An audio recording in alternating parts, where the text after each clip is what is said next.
थकल्यात का?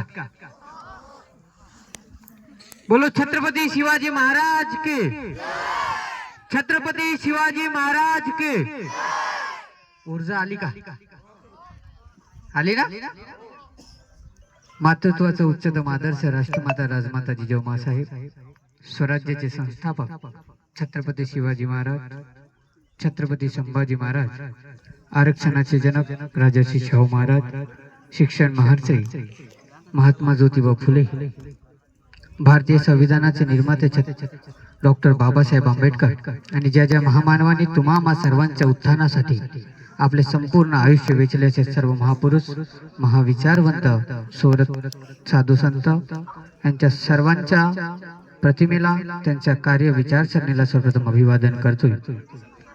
आज ग्राम वल्ली येथे जलतरण प्रशिक्षणाच्या कार्यक्रमाच्या समारोप निमित्त कार्यक्रमाचे आयोजन केले आहे आणि कार्यक्रमाला प्रमुख पाहुणे म्हणून उपस्थित या गावचे सरपंचताई, उपस्थित सर्व मान्यवर, आमचे मित्रमंडळी। मुलांचे लक्ष इकडे तिकडे आहे, तुम्ही थोडे बाजूला व्हा। तुम्हाला सांगण्यासाठी आम्ही आलो आहेत, जवळपास मी इथून 90 किलोमीटर दूरवरून आलो आहे। तुम्ही इथे 5:30 वाजता आलात, मी सकाळी 4 वाजता गावावरून निघालो तुमच्यासाठी। तर म्हणून जास्त वेळ घेणार नाही, फक्त 5 ते 10 मिनिट घेत नाही, 5 ते 7 मिनिट घेतो। काहीतरी महत्त्वाचे सांगून जाईल, कारण तुम्ही उद्याचे भविष्य आहात आणि आजचा जर भविष्य घडला तर उद्याला आमचा राष्ट्र घडणार आहे।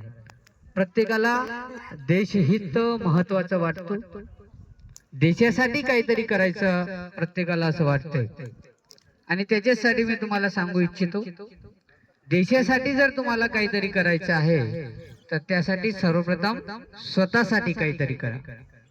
कारण आम्हाला देश हित जपल्याने होणार नाही, तर सर्वप्रथम स्वहित जपा लागेल, त्याच्यानंतर आम्हाला आमच्या कुटुंबाचं हित जपा लागेल, त्याच्यानंतर समाजाचं हित जपा लागेल आणि त्यानंतर आपोआप राष्ट्र घडणार आहे। आणि त्यासाठी तुम्हाला स्वतःला घडवायचं आहे आणि स्वतःला घडवण्यासाठी तुम्ही सजग असणे महत्वाचं आहे।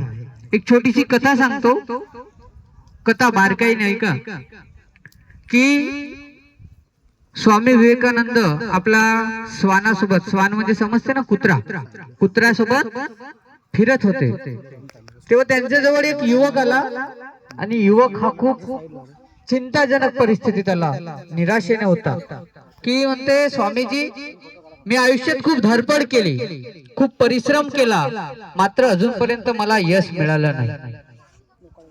आमची युवकांची परिस्थिती हीच होते। त्यांच्यासाठी छान कथा आहे की मी आयुष्यभर धडपडलो, खूप प्रयत्न केला, तरी सुद्धा मला यश मिळत नाही। स्वामीजींनी ऐकले आणि स्वामीजींनी त्याच्या हातात जो कुत्रा होता तो कुत्रा त्या युवकाच्या हातात दिला, म्हणते हा कुत्रा घे आणि तू याला फिरवणार। युवकही थोडा चिंतेत होता आणि विचारात पडला की बाबा माझा प्रश्न काय आहे, माझी समस्या काय आणि स्वामीजी काय उत्तर देत आहेत, त्या कुत्र्याचा आणि माझ्या समस्येचा काय संबंध आहे, असा युवकाला प्रश्न पडला। पण युवकाने आदेशाचे पालन केलं आणि युवक त्या श्वानाला घेऊन निघाला। युवकाने श्वानाला घेऊन निघाला, जवळपास 1.5 तास तो फिरला